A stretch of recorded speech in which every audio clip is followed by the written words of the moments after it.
Alors, on vous demande d'être naturel en entretien, de dire les choses. Sauf qu'il peut y avoir des moments dans votre carrière ou des expériences que vous n'arrivez pas à assumer. Un licenciement qui s'est mal passé, des reproches qui vous ont été faits que vous n'arrivez pas, encore une fois, à assumer.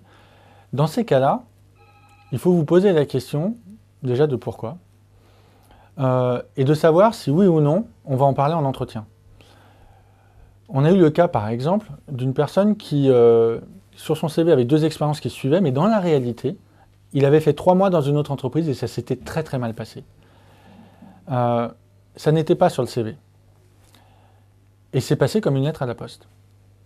Mais il se trouve que cette même personne a passé un autre entretien avec un plus vieux CV qui traînait sur Internet dans lequel il y avait cette expérience-là. Et elle m'a dit, parce que c'était quelqu'un que je suivais en outplacement, que ça s'était très mal passé. Pour quelle raison? C'est qu'à un moment, on a commencé à lui dire « Mais pourquoi vous avez fait 3 mois? Qu'est-ce qui s'est passé ?» Alors, il expliquait qu'en fait, c'était quelqu'un qui était dans une fonction commerciale, qu'il avait surtout été recruté pour qu'on lui pique son carnet d'adresse. Et qu'une fois qu'il avait donné son carnet d'adresse pendant 3 mois, il s'est fait licencier. Il a fait un prud'homme, c'était toujours en cours et c'était très mal vécu pour lui. Mais du coup, il y a eu un moment dans l'entretien très difficile, parce qu'il ne l'assumait pas, parce que ça lui a fait perdre ses repères sur l'entretien et ça l'a déstabilisé. Dans ces cas extrêmes, sur quelque chose que vous n'assumez pas qui a duré peu de temps, il faut l'enlever. Alors après, quelle est la limite entre présenter la bonne facette d'un CV et tricher sur un CV? Il ne faut jamais tricher sur un CV. On est en recherche d'adéquation, donc il y a une analogie avec le mariage. La mariée, le jour de son mariage, elle est plus belle que tous les autres jours de l'année.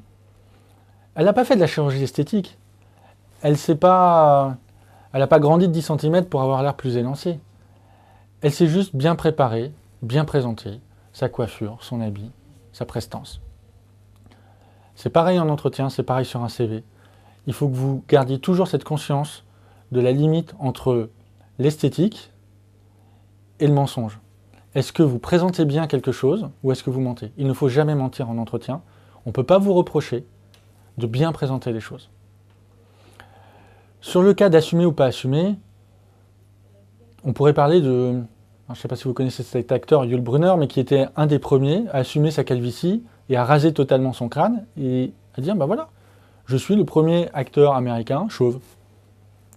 Faux chauve. Chauve rasé. Très bien. Si vous ne l'assumez pas, trouvez une bonne perruque. Et si vous l'assumez, vaut mieux être chauve. À partir du moment où on est naturel en entretien et qu'on ne cherche pas à présenter les choses d'une manière fausse, qu'on ne cherche pas à dire ce qu'on a l'impression que la personne attend, on évacue toutes les réponses surfaites du genre vos 3 qualités, vos 3 défauts, où on essaye de présenter des défauts comme des qualités. De montrer que vous avez un échec et vous avez rebondi. À un moment, si vous avez un échec sur lequel vous n'avez pas réussi à rebondir, dites-le. De toute façon, c'est vous, vous êtes comme ça.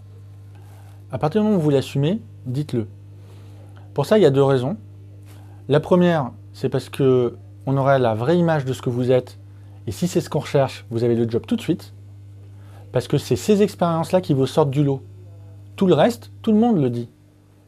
Tout le monde va dire qu'il aime le travail en équipe, qu'il sera manager un jour, que voilà.